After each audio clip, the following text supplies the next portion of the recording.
Today we're going to install a Bradley bead on a shotgun rib.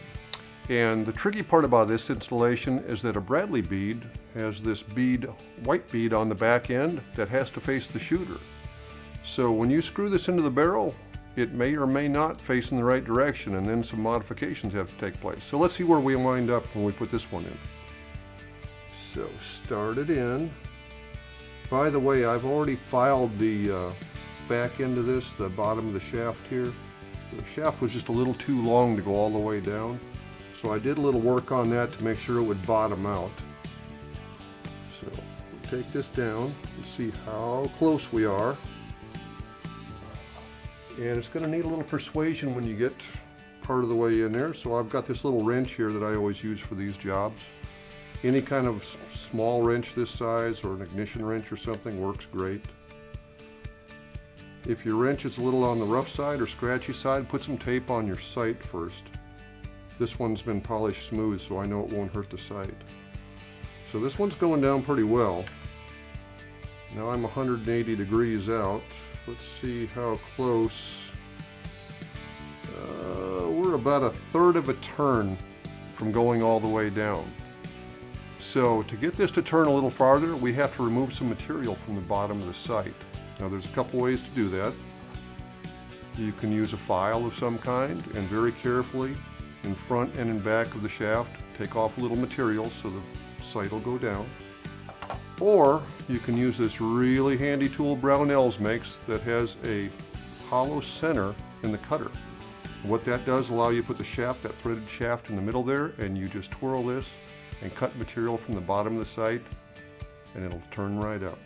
So let's take the sight back out and take a little material off and see how close we can get.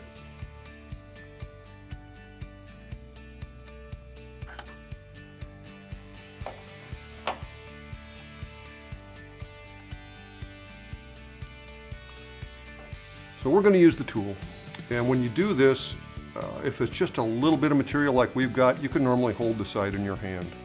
If you got a ways to go, if you're like 180 degrees out or even more, you might want to vise this up in a smooth-jawed vise.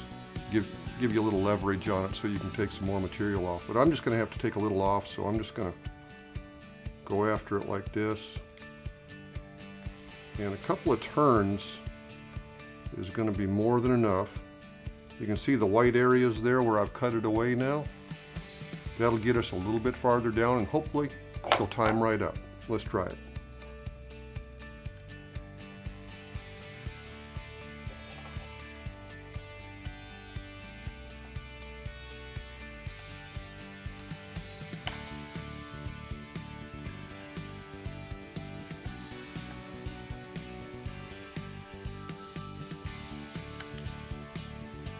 Now just regular pressure takes it almost all the way up, and we want a little crush factor, not much, you don't want to mess the threads up.